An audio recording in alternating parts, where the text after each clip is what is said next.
세번역 사도신경으로 신앙 고백하겠습니다. 저는 전능하신 아버지 하나님 천지의 창조주를 믿습니다. 저는 그분의 유일하신 아들 우리 주 예수 그리스도를 믿습니다.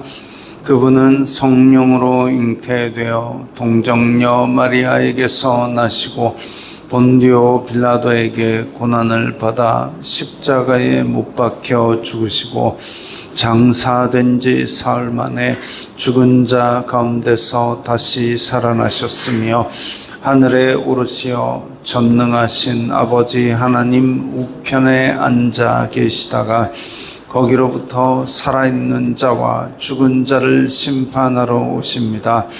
저는 성령을 믿으며 거룩한 공교회와 성도의 교제와 죄를 용서받는 것과 몸의 부활과 영생을 믿습니다. 아멘. 거룩하신 하나님 아버지 감사합니다. 간밤에도 편히 쉬게 해주시고 새벽에 기도하는 자리에 불러주시니 감사합니다. 이 시간 저희들 마음 중심으로 주님을 경외하게 하여 주시옵소서. 예수님 이름으로 기도드리옵나이다. 아멘. 찬송가 425장입니다.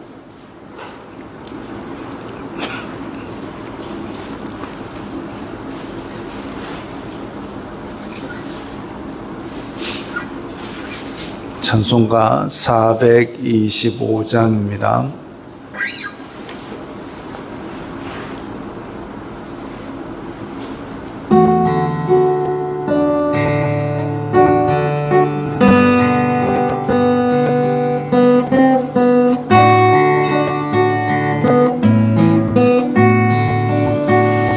주님의 뜻을 이루소서.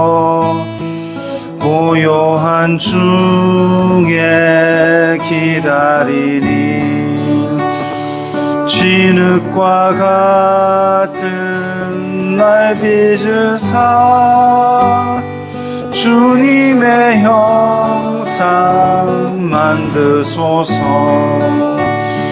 주님의 뜻을 이루소서.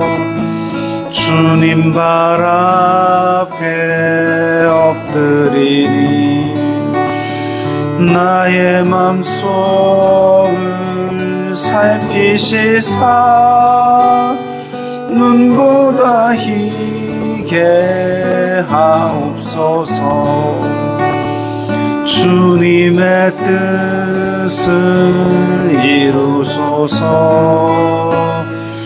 병들어 몸이 피곤할 때 권능의 손을 내게 펴사 강건케 하여 주옵소서.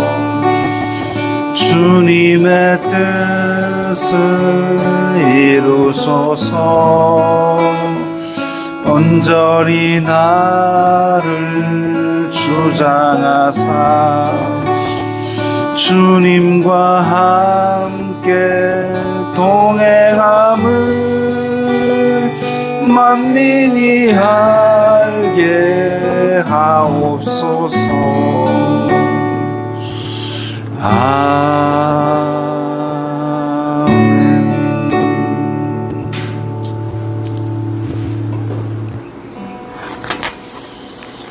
오늘 말씀은 잠언 11장 1절부터 11절까지의 말씀입니다.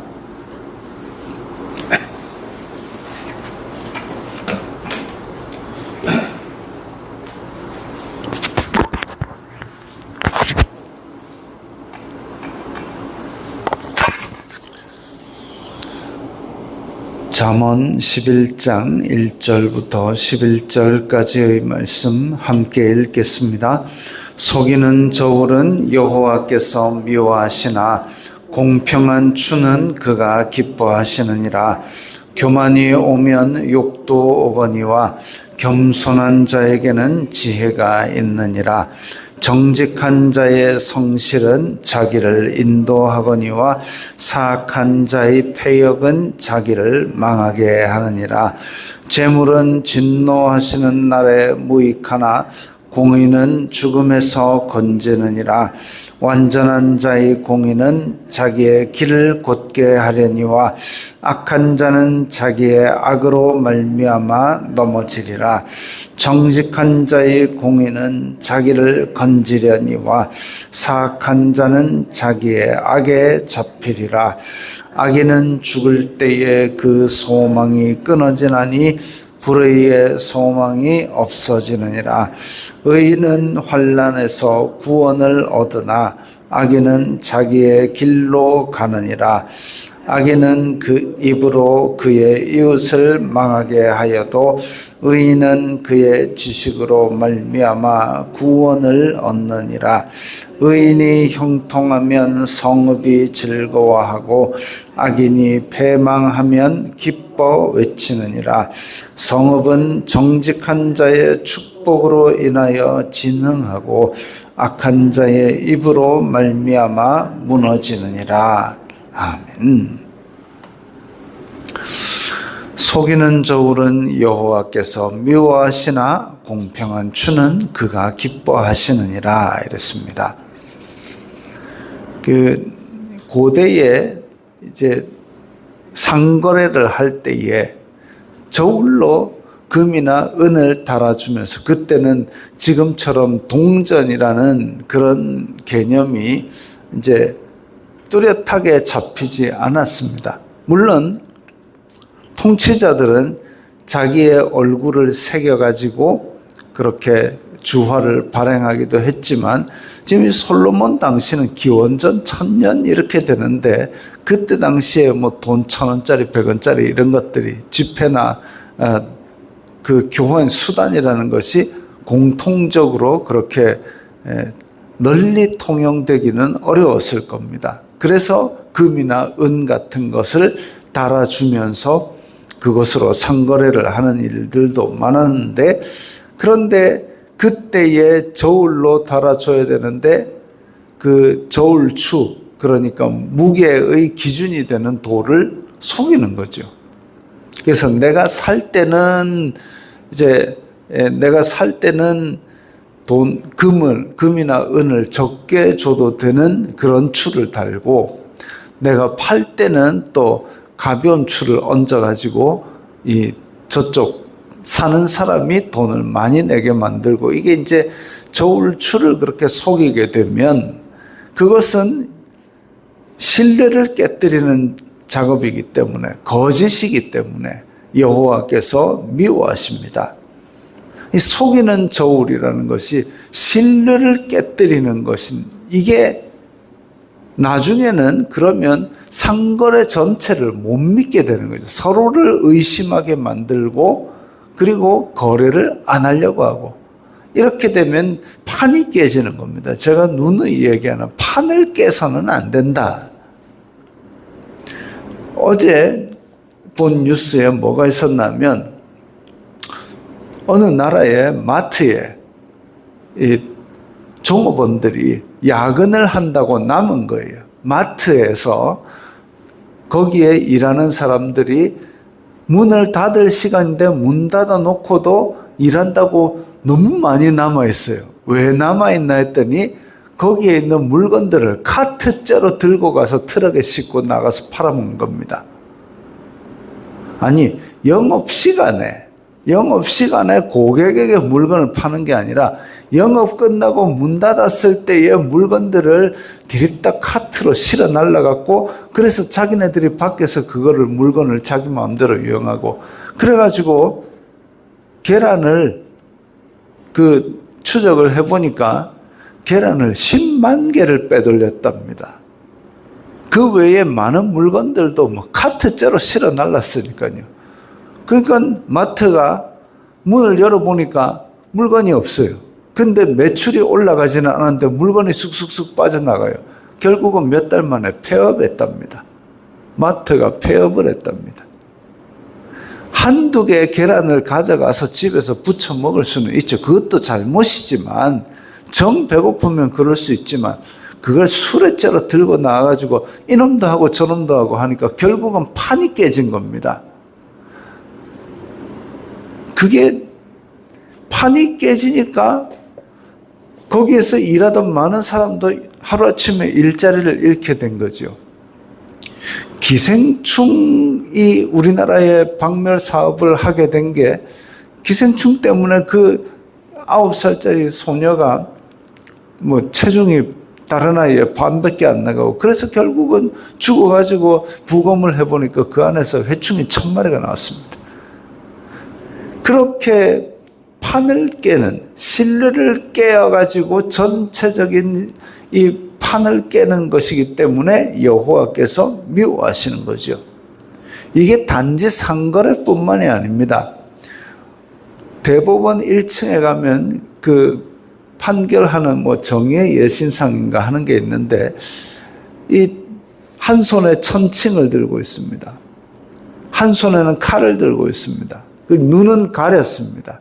이게 뭐냐면은 이 공평하게 판결을 해야 되는 천칭 한쪽으로 기울어져서는 안 되고 눈을 가린 이유는 이 사람의 지위 고하를 막론하고 법에 따라 심판하려고 그런 겁니다. 그런데 최근에 뉴스를 제가 잘 안 봅니다만은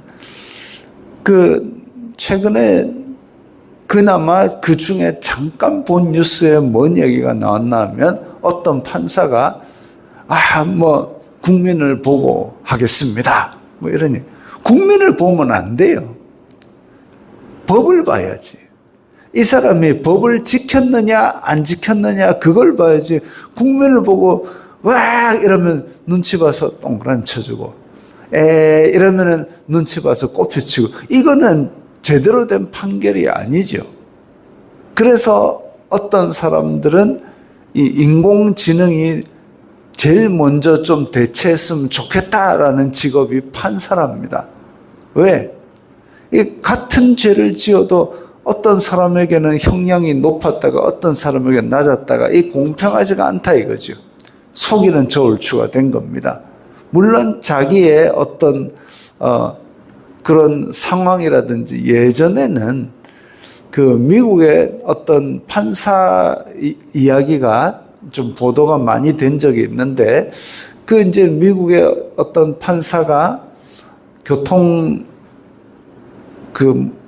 직결 뭐 이런 심판 이런 데 이제 판결을 하고 있는데 그래 당신이 뭐 속도를 위반한 거 알겠습니까? 그래, 알겠습니다. 뭐 잘못했습니다. 해가지고 그러면은 그 판결을 가볍게 해주고 아니면 뭐 너무나 힘든 사정이거나 그럴 만한 사정이 있다고 충분히 참작될 때에는 그걸 형을 아주 이제 융통성 있게 조절해주는 그런 것 때문에 현대의 솔로몬의 판결이다 이렇게 해가지고 매스컴을 타고 그랬습니다. 그런데 그 판결의 이 저울추가 일정하다. 정말 사람으로서 공통적으로 이 사람은 그렇게 심한 벌을 받을 게 아니다. 라는데 징역 3년 똥똥똥 이런 식으로 좀 판결이 고무줄 같아 버리면 사람들이 법을 믿겠습니까? 내가 억울한 일을 당하면 경찰에 신고해서 법의 판결을 받게 하는 게 아니라 내가 몽둥이 들고 저 집에 찾아가는 그런 판이 깨지는 법치의 판이 깨지는 사태가 안 나오겠습니까? 속이는 저울 상거래에서도 판을 깨서는 안 되지만 또한 이 재판을 함에 있어서도 판을 깨서는 안 되는 거죠. 그것을 위해서 속이는 저울은 여호와께서 미워하신다 그랬습니다. 서로 믿고 사는 사회가 필요한 거죠. 한 입으로 두 말하고 이런 것들도 결국은 속이는 저울이고 판을 깨는 짓입니다. 교만이 오면 욕도 오거니와 이 욕이라는 것은 수치를 말합니다. 수치. 교만한 자는 결국은 수치를 당하게 됩니다. 왜? 자기가 다 아는 줄 알고 내 말은 다 옳고 니는 다 틀렸다. 이 교만이잖아요. 근데 그렇게 살다 보면 결국은 뭐가 안 맞기 시작합니다. 어제 사람이 자기 속에 모순이 없을 수가 없거든요. 그걸 날마다 돌아보면서 깨고 내 속에서 모순이 없어지는 것이 지혜입니다. 근데 나한테는 적용을 하지 말고 남한테는 적용을 하고 이렇게 이중의 잣대를 가지게 되면 어떤 연예인이 그런 얘기를 했어요. 판사의 이 망치, 땅땅땅, 판사의 망치와 노동자의 망치가 똑같은 가치로 대접받는 사회가 되면 좋겠다라고 했는데 지는 회당 출연료 1,500만 원 받고 자기랑 같이 오는 사람은 다른 돈 받고, 그럼 자기 말하고 자기 생활하고 다르잖아요. 그러나 나의 출연료는 달라야 돼. 이건 아니잖아요.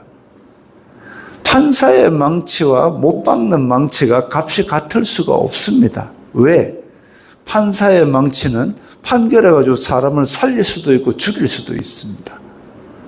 물론 노동자의 망치도 사람을 살릴 수도 있고 죽일 수도 있지요. 잘못 죽이면 또 끌려가서 판사의 망치의 판결을 받아야 되겠지만, 어쨌든 나만이 옳다라는 그 교만은 결국은 수치를 낳게 됩니다. 겸손한 자에게는 지혜가 있느니라. 겸손이라는 것은 나보다 남을 낮게 여기는 마음이죠. 그분은 지혜가 있습니다. 정직한 자의 성실은 자기를 인도하거니와 사악한 자의 패역이라는 것은 구부러졌다, 뒤틀렸다, 왜곡해서 다른 사람에게 악영향을 주는 것, 이게 사악한 자의 패역입니다. 그건 결국 자기를 망하게 하죠.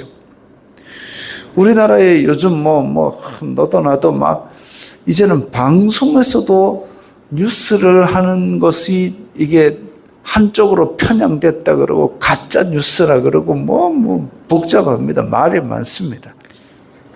그게 결국은 다 패역이죠. 왜곡하여 사람에게 악영향을 주는 겁니다. 이쪽 얘기 들으면 이쪽이 맞는 것 같고 저쪽 얘기 들으면 저쪽이 맞는 것 같고, 그럴 때는 변치 않는 기준이 있어야 되는데 다들 속이는 저울을 가지고 있고, 또한 다 자기 입맛대로 왜곡해서 다른 사람을 속이고 있다. 누구도 못 믿게 되는 그런 사회가 되는 겁니다. 그게 안 되기 위해서 정직해야 되고, 적어도 성도들은 정직해야 되고, 적어도 성도들의 추는 믿을 수 있어야 되는데, 지금 대한민국 사회는 믿을 수 있는 사람이 누구냐, 믿을 수 있는 어른이 누구냐, 이게 참 무너져가는 시대에 살고 있어서 몹시 안타깝습니다. 성도들은 예수님 믿는 사람은 믿을 만하다, 이걸 빨리 회복해야 됩니다. 다른 세상은 어찌 될 망정 어쨌든 믿는 사람은, 성도들은 믿을 수 있다, 이것이 퍼져야 되는 것이 생명이죠. 이 사회의 생명입니다. 5절 6절 완전한 자의 공의는 자기의 길을 곧게 하려니와 악한 자는 자기의 악으로 넘어지고, 정직한 자의 공의는 자기를 건지려니와 사악한 자는 자기의 악에 잡히리라. 두 구절이 거의 비슷한 내용이고 비슷한 뜻으로 그렇게 기록이 되었습니다. 정직한 자, 완전한 자, 사람이 어떻게 완전할 수 있겠습니까? 그 완전한 자는 사람이 완전해서가 아니라 공의가 있습니다. 하나님의 의를 따르고 그것을 자기의 삶에서 실천하려는 그런 사람이 완전한 자이고 정직한 자가 되는 거죠.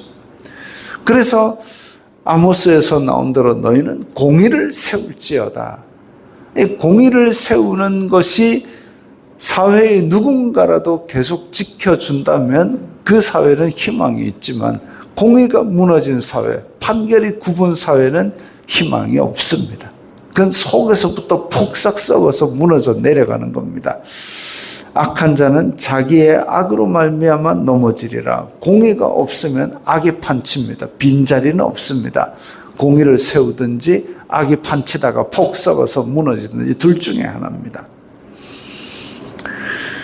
의인은 환난에서 구원을 얻으나 악인은 자기의 길로 가느니라. 의인이 그래서 공의를 세우고 정직하게 행하고 이런 사람들은 설령 어려움을 겪더라도 소망이 있습니다.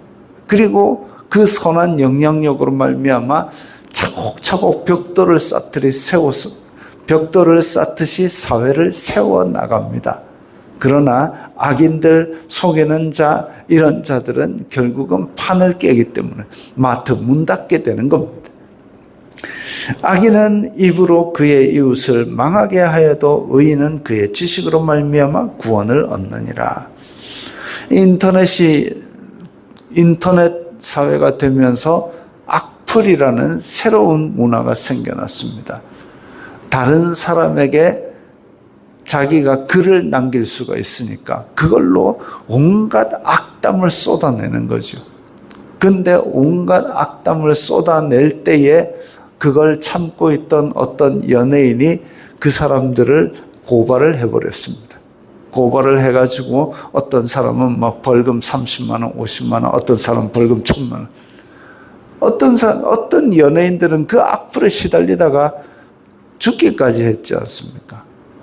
그런 사람을 죽일 수도 있는 그런 악한 말들을 쏟아내는데 그걸 그렇게 고발을 하게 되면 이제 고발장이 날라오고 인터넷에 악한 글을 써가지고 그렇게 당신은 벌금을 내야 됩니다. 이렇게 하니까 그제서야 아이고 잘못했습니다. 아이고 잘못했습니다. 몰랐습니다. 할 정도의 그런 글이 아니에요. 그 내용을 보면 부지런하게 많이도 달았어요. 정말 그 사악한 말을 그것도 한 줄 찔끔 적은 것도 아니고 막 5줄을 말로 옮기기 어려운 그 정도의 악한 말들을 쏟아내면서 그걸 몰랐습니다. 그 무슨 고발장이 날라오니까 그제서야 잘못했습니다. 이건 말이 안 되죠. 이거는 그래서 과연 그것이 잘못했다는 사과가 진심이냐? 아니죠. 말도 안 되는 거죠. 애시당초에 그 악한 말을 쏟아내는 그 마음을 접어야죠. 마음 바탕이 사악하니까 그런 걸 쏟아내는 겁니다. 어떤 악플은 잡아보면은 중학생이에요. 나이도 어린 중학생이 그걸 그렇게 악한 글을 쏟아내고 그래가지고 유명하면 이런 욕도 듣고 저런 욕도 듣는 거지라고 당연하게 생각하고 있습니다. 그러면 그런 욕 듣는 게 당연하면 지 고발장 받아 벌금 내는 것도 당연한 거죠. 이렇게 악인은 그의 입으로 이웃을 망하게 하는데 이런 것들이 뿌리 뽑혀야 됩니다. 이런 것들이 판을 치게 되면 결국 판이 깨지는 거죠. 지금 대한민국이 양쪽으로 갈려가지고 서로 악한 말들을 쏟아내면서 자기 입장 쪽으로 서지 않는 사람을 너희가 성도냐 너희가 목사냐 손가락질하고 성도끼리 싸우고 앉았습니다. 뭐 때문에요? 정치 때문에. 그럼 정치가 신인지 예수님이 섬기는 분인지 알 수가 없는 사람들이 있습니다. 그거 아니죠. 한 하나님을 섬기기 때문에 서로 입장은 다르더라도 이 나라 바르게 해달라고 기도하면서 서로 대화를 하고 그게 하나님께서 바라시는 사회의 모습이지 하나님은 잠깐 좀 뒤로 나가 계십시오. 우리끼리 치고받고 싸우겠습니다. 이건 아닙니다. 성도들은 어쨌든 하나님을 최우선으로 섬기고 성경의 가르침이 이 땅에 공의를 행할 수 있도록 그렇게 하는 게 성도지.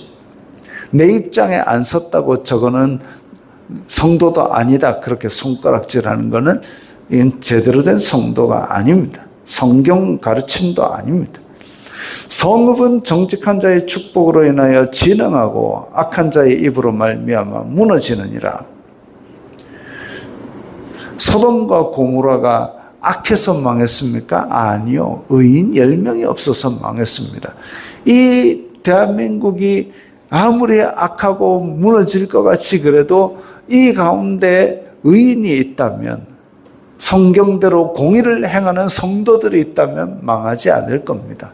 남들 핑계댈 것 없이 우리가 그 성도가 되고 우리가 공의를 세우고 우리가 정직한 자가 되어서 이 성읍을 축복할 때, 이 성읍을 두고 하나님께 기도할 때에 우리가 그 의인 10명이 되면 불평하지 말고 우리가 그 의인이 되어서 이 성읍을 살리는 그런 역할을 감당해야죠. 그게 성도의 역할이고 그게 판을 유지하는 방법입니다.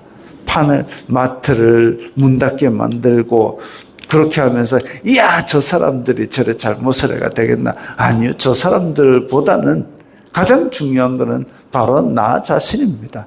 내가 하나님 앞에 공의를 행하기 위해서 애쓰고 내가 공평한 추를 가지고 내가 믿을 만한 사람이 되고 그럴 때에 하나님께서는 대한민국을 불쌍히 여기실 것입니다. 우리가 이렇게 새벽에 나오는 이 기도하는 사람들, 우리들만이라도 바로 선다면 이 나라 소망이 있는 줄 믿습니다. 기도하겠습니다. 거룩하신 아버지 하나님 감사합니다. 하나님께서 저희들에게 말씀을 주셨사오니 저희들이 이 땅에 사는 동안 공의를 세우고 공평한 추를 가지고 이 나라를 망하지 않게 붙드는 의인 10사람이 되게 하여 주시옵소서. 예수님 이름으로 기도드리옵나이다. 아멘.